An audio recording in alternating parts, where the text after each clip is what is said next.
Rakit-rakit ke hulu, berenang-renang ke tepian. Ya. Mantanmu sudah ke penghulu, kok kamu masih sendirian? Tanya dong, kenapa alasannya? Mantan yang mana, kan banyak banget. Mantan suami. Oh, mantan suami. Mantan suami.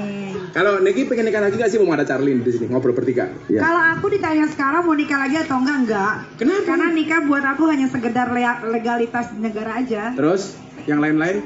Iya nggak tahu kalau yang itu. Ya udah berangkat yuk. Enggak, lagi nggak mikirin nikah dulu. Lah kenapa sih? Supaya terhindar. Bukan, aku lagi supaya terhindar dari fitnah. Oh enggak, aku sekarang lagi lempeng-lempeng aja. Kamu lempeng? Iya, enggak ada gimana-gimana. Lempengnya aja kayak gini, apalagi nggak lempeng ya? Aku lagi ngurusin anak dulu, Gus, kan 3. Anakmu 3? 3, terus ada... Bapaknya sama? Beda-beda. Oh, beda-beda. Anakku 3 bapak, 3 anak, 3 bapak yang berbeda, keren. Oh, 3 anak, 3 bapak berbeda? Iya. Itu keren ya? Keren lah. Mau yang keempat nggak? Enggak, belum kepikiran aku. Belum kepikiran. Emang kenapa? Emang salah kalau anak 3 bapaknya? Yang bilang salah siapa? Ini? Hah? Loh, mereka bukan menyalahkan kamu, tapi mereka ingin. Mereka ingin tapi nggak mau lepas ya. Niki. Yang penting 3 anak 3 bapak. Oke lah. Yang penting 3-3-nya diurus dengan baik udah itu. Betul. Daripada bikin anak di mana-mana tapi nggak pernah diurus. Iya. Ini anak ditinggalin dititipin ke tetangga, Loh, jangan. dia lebih keren. Kenapa? Anaknya 5, sulung semua. Sama dong, aku juga sulung-sulung. Nik, bagi kamu sebenarnya kalau nasihat untuk istri nggak apa-apa yang ngomong janda. Sebenarnya dulu ketika kamu masih punya pasangan, masalah terberat apa sih dalam rumah tangga? Nggak ada sebetulnya. Terus? Sebetulnya balik ke pasangannya sih. Kenapa kok terjadi konflik macam-macam dalam rumah tangga menurut kamu? Awalnya aku pikir dia yang mau nikahin aku berarti dia yang terbaik gitu kan. Kalau udah berumah tangga pasti aku serahin semua waktu, jiwa dan raga. Ternyata pasangan aku belum bisa untuk setia. Dimaafin sekali, 2 kali, 3 kali rasanya kok udah cukup ya. Jadi lebih baik bercerai daripada aku sakit hati terus. Gitu. Wahai para janda, ingatlah, bisa jadi cinta pertamamu meninggalkan luka, tapi yakinlah cinta keduamu akan menghadirkan surga. Amin. Amin. Charlie, pengen buat lagu tentang janda nggak? Pengen lah nanti. Oh yang nyanyi dia ya. Oh, ini dia ini. Wih, kemarin keluar single lagu ya? Iya sama Pasha. Sama Pasha ya? Oke, coba nyanyiin lagunya Nyanyiin Pasha. dong, nyanyiin Yang dong. mana? Rapnya doang ya sama Pasha. Yang sama Pasha Ungu. Oh. Bagus. Allah Akbar. Bagus kan matanya aku kan? Saya itu paling nggak pede kalau nyanyi. Makanya kalau saya punya banyak masalah, saya langsung nyanyi. Karena saat itu saya baru sadar bahwa suara saya lebih parah daripada masalah saya. lebih ngaco. Lagunya gimana ya? Gimana kan nyanyi kamu? Kau yang selalu menyalahkan aku, tapi tak pernah kau lihat dirimu. Oh gitu. Gitu. Itu dong. Terus apa lagi? Ingatnya di recording dong. Ya. Kalau Charlie ingat nggak lagu judulnya Stroke? Aku nggak Apa? hafal. Terus gimana? Tahu nggak? Mau tahu lagu judulnya Stroke? Apa tuh? Aku terjatuh dan tak bisa bangkit. Oh, iya. Wah, Stroke itu berarti. Ada lagi judul lagu. Judulnya Kobokan. Apa tuh? Lagu lama. Masa nggak tahu? Nah. Kobokan judulnya. Serius. Lagu lama. Apa? Adik. Di Kobokan. Gini lagunya. Bukan. Kobokan dirimu lagi. Itu bukan. Bukan. Bukan. Tapi orang segini banyak, yang paling Pada pelit lucu. adalah dia. Kenapa? Ini yang paling pelit. Ini pemusik paling pelit sedunia. Iya. Digesek sendiri, dengerin sendiri, goblok.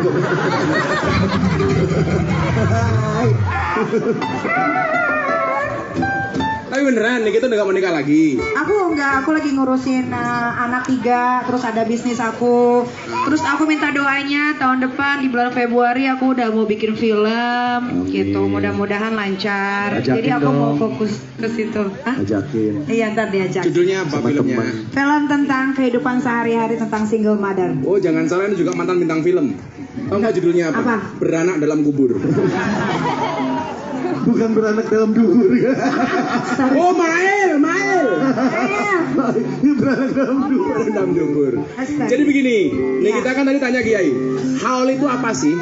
Dan Iya, kenapa harus dilakukan? Iya. Supaya lebih afdal pakai Jazuli dong kesini. Iya dong. Haul, Simba ini Haul. siapa Kiai. sih? Kok kenapa harus ada haul? Sini Kiai, nggak apa saya. Punya izin ya. Nah, Tapi sorry kok, Nikita sama Kiai Jazuli beda pemikiran. Iya. Kiai Jazuli mikir Nikita, Nikita mikir Gus Miftah.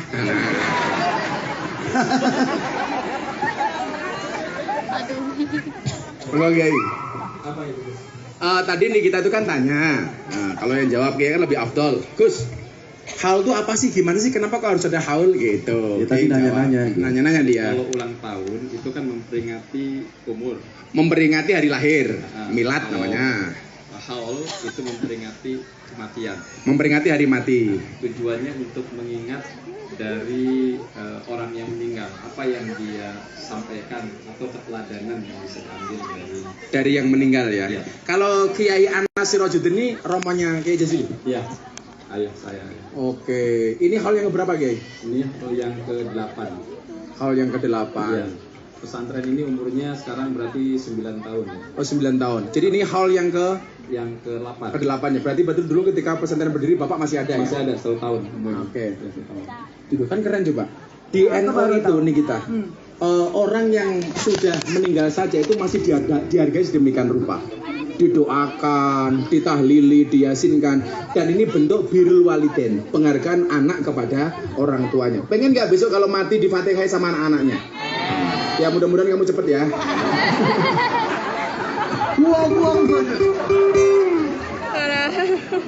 Oh, kopiah kamu itu tulisannya apa?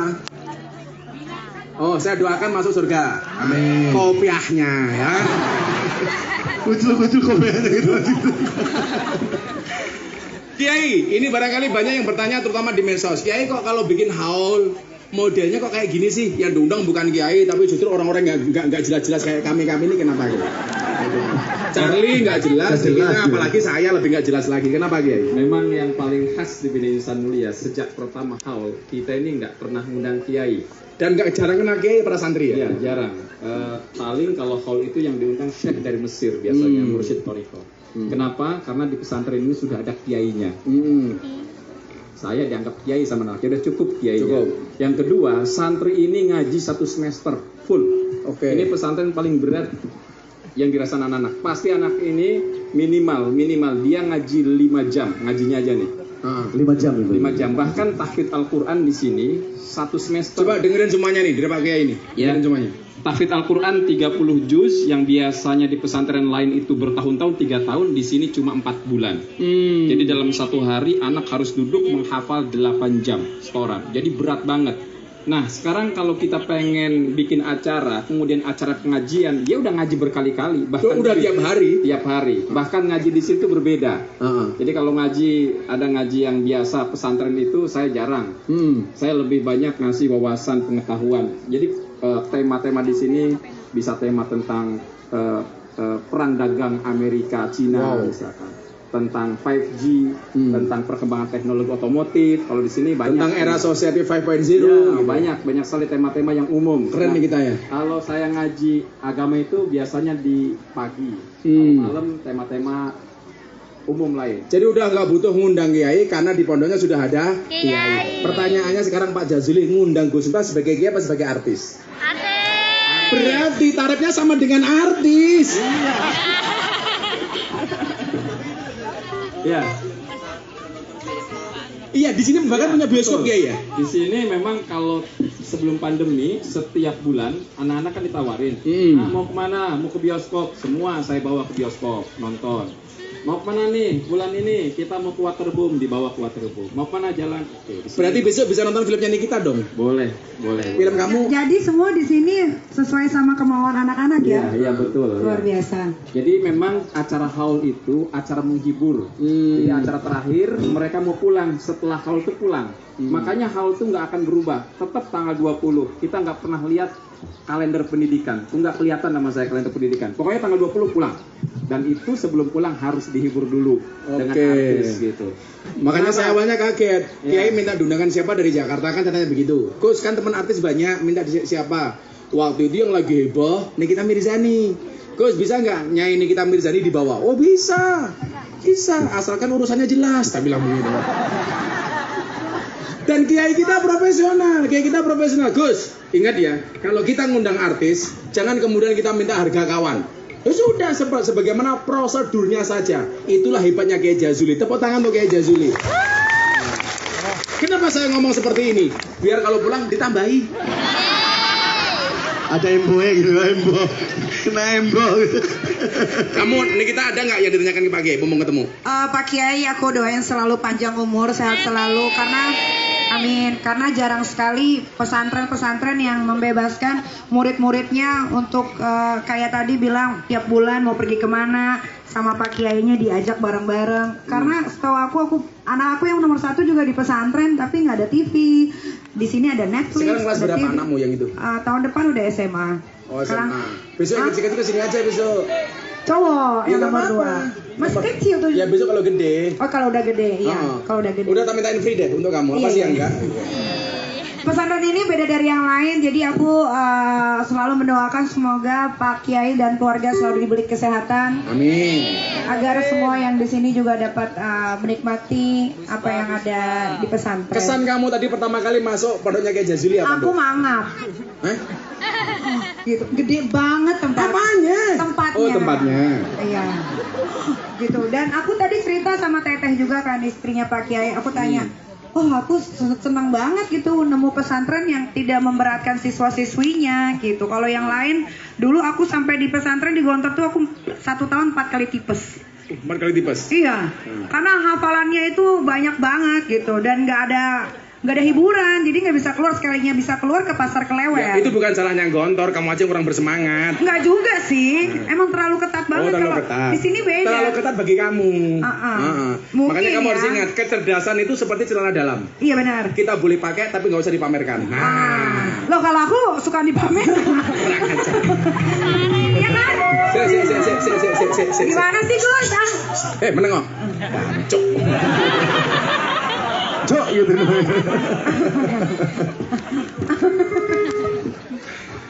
Ada yang mau disampaikan Kiai? Ngomong semuanya hadir tentang Bina Ihsan Mulia. Saya banyak yang ketika saya ngundang Nikita Mirzani itu rame ya. Bahkan sekarang di blog semua itu pesantren Bima itu ya, di blog semua karena diserang sama netizen ya. Sementara komentarnya ditutup ya. Sementara semua komentar tutup. Wah, luar biasa diserangnya. Saya nggak ada masalah gitu loh. Cuma saya berpikir begini. Loh masa saya ngedik santri itu pagi, siang, sore, malam selama 5 bulan. Masa kalau ada orang datang dia pikiran walaupun misalkan yang datang iblis ke sini sekalipun misalkan ya. Itu saya yakin mereka bertahan. Iya. Apalagi orang baik orang datang. Iya, apalagi nyai-nyai iblis ini, Pak.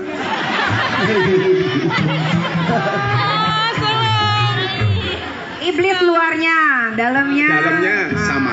Jadi saya itu baik banget tuh ibu, sabar. Kabar. Jadi Gus, saya ini memang dari dulu datang ke sini karena saya dari Jakarta. Saya bergaul dengan semua komunitas selama di Jakarta jadi pengusaha. Nyampe ke sini tetap gaul sama komunitas Mercy, sama kelas Herli dan sebagainya. Kan orang macam-macam. Dan saya ngelihat santri harus bisa bergaul dengan siapapun. Maka dari dulu kegiatan di sini kalau ulang tahun Mercy di sini, Herli kegiatan di sini. Jadi kita biasa bersama. Berarti Pak Kiai suka mobil-mobil antik ya, mobil tua ya? Ya. Tuh bunyinya dengerin. Ya. Laki-laki kalau suka mobil tua itu biasanya setia. Ya. Kenapa? Karena pada dasarnya yang tua itu dirawat bukan diganti. Iya.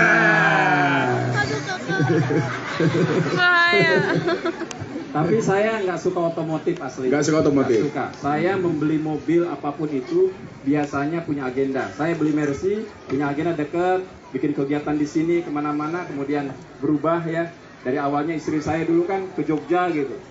Wah kok gini nih kegiatan pada bawa SPG gitu kan. Pelan-pelan sekarang udah berubah, udah bahkan ketuanya udah waktu itu ketua dari Al Mutazam tuh, Kiai Mutazam di situ Ustadz. Saya ninggalkan jual Mercy-nya. Saya beli Harley juga begitu. Dengan komunitas saya belum pernah naik sekalipun beli Harley itu. Ustadz yang naikin, kalau saya touring, saya naik mobil. Saya nggak mau naik motor Harley dan saya tidur kalau di mobil. Setelah selesai, orang-orang datang ke pesantren, ke sini, ulang tahun di sini, kegiatan, kita bergaul, anak-anaknya dititipkan di sini, kemudian saya tinggalin tuh Harley. Jadi memang media saya saja. Oke, tepuk tangan untuk Bina Ihsan Mulia. Jadi kalau kamu ngomong pesantren itu jorok, pesantren itu kumuh, pesantren itu ketinggalan, salah, lihat dulu Bina Ihsan Mulia. Kemarin saya bilang sama beliau, insya Allah model pesantren seperti ini mau kita kembangkan di Jogja. Tepuk tangan untuk Bina Ihsan Mulia. Tuh dengerin.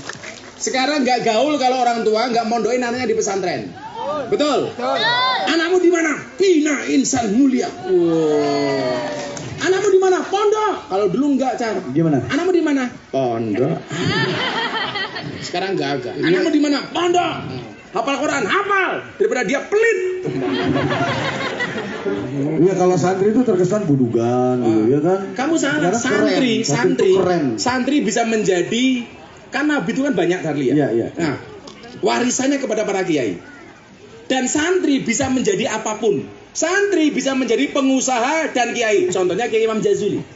Santri bisa menjadi presiden. Contohnya siapa Charlie? Gus Dur. Santri bisa menjadi wakil presiden. Siapa? Kiai Ma'ruf. Santri bisa menjadi gubernur. Bu Khofifah. Bisa menjadi wakil gubernur. Gus Yasin. Bisa menjadi menteri. Gus Halim. Bisa menjadi apapun. Santri bisa menjadi orang kaya. Banyak. Santri bisa menjadi artis. Nikita Mirzani. Santri. Amin ngapain? Amin. Saya seneng kok dia nggak lulus pesantren. Kan dirinya artis. Coba kebayang kalau dia lulus pesantren naik panggung. Assalamualaikum. Itu nggak menarik sekali. Kalau sampai Nikita Mirzani jadi bunyai, kan kamu nggak bisa lihat tatonya. Santri bisa menjadi apapun. Makanya dulu Mas Charlie belum sempat nyantri, sekarang senangnya main ke pesantren supaya ketemu santri. Betul Mas Charlie ya? Betul. Karena enggak, kemarin tuh Charlie memang di luar orang menganggap bahwa Charlie glamor dan segala macam ya, tour dan segala. Padahal enggak. Aku sering sekali berkunjung sampai kemarin baru selesai itu 41 titik pondok pesantren, nggak pernah berhenti 2 bulan tuh. Jadi hanya kumpul sama santri-santri dan Charlie kan didapuk untuk jadi duta pendidikan, dan ternyata pendidikan yang paling keren dan pendidikan yang paling aman itu tempatnya ada di pondok pesantren. Jadi makanya santri itu keren dan itu disosialisasikan sama Charlie selama 2 bulan dan mereka emang keren-keren. Iya, santri dilawan. Santri kita namanya. Santri kita. Kalah rupa menang doa. Iya. Ini kemarin ikut ijazah Dalailul Khairat itu. Ikut ijazah juga. Ijazah Dalailul Khairat. Alhamdulillah. Ikut ijazah Dalailul Khairat sama rumput laut semuanya. Ya. Ini mau menjadi pengawal Dalail. Insya Allah tahun 2024 dia menjadi anggota DPR RI. Amin. Gimana? Kamu itu ternyata datang ke sini modus toh. Modus. Pengen jadi DPR toh? Enggak. Oh, enggak. Kalau iya, aku ikut. Tapi cukup tuh. Ini tadi Nikita Mirzani juga cerita, Insya Allah mau nyalon di 2024 melalui PDI Perjuangan. Bahkan ya, Anggota Dewan yang terlaknat, terhormat. Dari laknat baru terhormat. Bagus dong, proses. Makanya kalau besok Charlie nih kita jadi anggota DPR, jangan pernah korupsi uangnya rakyat. Kan karena mereka udah kaya. Saya bilang hewan yang makan tanaman di pohon, di kebun itu namanya bajing, tupai. Kata orang Jawa apa? Bajing. Hewan yang makan tanaman di kebun namanya bajing. Tapi anggota DPR yang makan uangnya rakyat namanya Makanya nggak mau tuh, Gus. jangan sampai. Aku beberapa kali termasuk ke eranya Pak Kang Emil ya. Aku ditawarin untuk jadi wakil beliau. Waktu itu aku nggak mau. Terus jadi bupati di Cirebon 4 periode juga aku nggak akan mau. Gitu. Karena aku merasa bahwa memang popularitas itu tidak bukan untuk menjadi diri aku pede. Untuk dipilih nggak. Kalau kamu jadi wakil gubernur, jadi orang lain, kan nggak ada wakil gubernur ini. Dia kan bukan Charlie banget gitu ya, betul ya? Iya. Lu yang protes di aku loh, Gus. Iya makanya. Iya. Masa harus main kepada pendopo? Dan gajinya kecil. Gajinya kecil lagi. Kecil. Kalah sama aku, Gus. Kalah. Serius. Kamu jadi anggota DPR sebulan sama manggung sekali, banyak manggung sekali. Makanya aku nggak mau dipanggil kiai, artis saja. Mending artis aja ya. Profesional ya. Profesional. Kalau kiai bahaya, kiai minta amplop gitu. Bahaya, makanya saya nggak pernah minta amplop sama beliau. Minta transfer. Kan dulu nih kita pernah bilang tuh, nggak ada kriminalisasi ulama. Betul. Yang ada itu adalah proses hukum untuk ulama yang kriminal. Kriminalisasi ulama itu apa? Ulama yang dikriminalisasi itu apa? Kalau ngundang kiai pulang nggak diamplopi lah, itu kriminalisasi. Itu namanya melanggar KUHP pasal 378, penipuan. Tapi kalau di amplopi isinya cuma sedikit, pasalnya beda, 352, perbuatan tidak menyenangkan. Pasar kamu banget ya dari dulu ya. Ayo Pak Kiai, nasihat sebelum Pak Kiai duduk kembali. Monggo Kiai. Ya, saya berharap ya seluruh wali santri, kami mengundang Nikita Mirzani ini untuk pengen tahu sebetulnya seperti apa. Dia bisa bicara seperti apa adanya.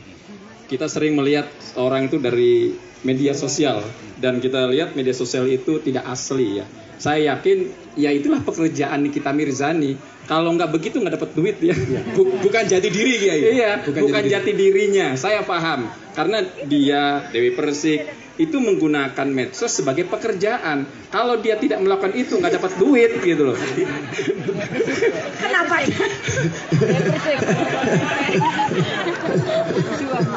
Artinya gini ya, kadang-kadang kan kita ini ngelihatnya gimana gitu ya. Iya, hanya ngelihat. Jadi ngelihatnya negatif padahal enggak. Itu acting ya, acting aja. Acting. Karena dibayar karena acting. Kalau nggak acting nggak dapat duit kalau artis ya. Iya, betul. Karena memang dunia ini seperti panggung sandiwara. Jadi kalau kamu berkelahi itu seperti film action. Oh, ya kan? Gimana Ya kan? contohnya? Kalau berkelahi itu seperti film action. Iya, Kalau kamu guyon seperti film komedi. Kalau kamu bercermin horor. Film horor. Tapi saya pesan tadi benar Pak Kiai, di medsos itu rata-rata acting. Makanya orang yang sebenarnya wajahnya jelek bahkan pas-pasan, kalau diposting kelihatan cantik. Aku pesan sama kamu, kalau ngedit foto jangan cakep-cakep. Kasihan aku yang cakep dikira editan. Pada curiga sekarang ya. Jadi ternyata Pak Kiai ketemu Nikita berbeda dengan di medsos Kiai ya. Saya memang kenal Nikita ini agak lama ya. Jadi sebetulnya salah satu karomah dalil khairat itu kedatangan Nikita. Oh. Jadi 2 tahun yang lalu saya udah bilang, nah sebelum ada acara COVID, saya udah bilang, nah nanti kita undang ya di depan anak semuanya. Saya akan undang Nikita Mirzani. Saya nggak kenal sama Nikita, ya. Tapi saya yakin pasti nyampe. Gus Miftah datang, saya bilang undang. Saya udah janji sama anak dan datang. Tuh, 2 tahun yang lalu. 2 tahun yang lalu. Jadi bukan karena rame, saya nggak ada urusan dengan rame, karena saya nggak tahu media sosial, yang nggak terlalu tahu gitu. Jadi saya itu saja. Dan yang kedua, saya 2 tahun yang lalu saya mendengar talk show Nikita, saya lupa di TV-nya apa, berbicara tentang donasi. Dia banyak membantu, punya donasi untuk fakir miskin ya waktu itu. Bahkan untuk yatim pesantren. piatu ada berapa orang, bantu ke pondok pesantren kemana. Ini unik nih.